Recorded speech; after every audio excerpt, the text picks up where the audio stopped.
We get asked a lot what a 5319 is, or why is it important, and why do we have to do it on these CompuTrainer rides sometimes, and why not on others?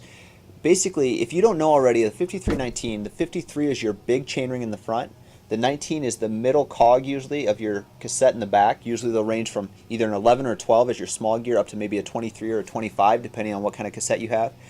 And the reason that we do this is because we can know what the relationship between cadence and gearing is on some of these MRC courses. So if you're pedaling at a custom or a standard 90 RPMs or so, you're going to be between 18 and 22 miles an hour if you're in that gear. If you've got a compact crank, and those are becoming more and more popular now, the only adjustment we make is we go one gear harder. So maybe you're in a 50, which is your big front ring, and a 17, which is one gear harder in the back.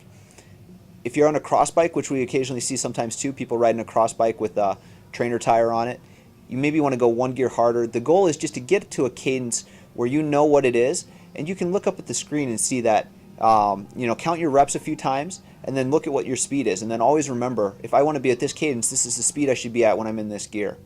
The only adjustment we make for that is when we do SE intervals, we shift down all the way to our hardest gear, because you're pedaling so slowly that the cadence you're doing doesn't get the speed up. And so we shift to that big gear to try and get the speed up, and the CompuTrainer tends to function a little bit better at that higher speed.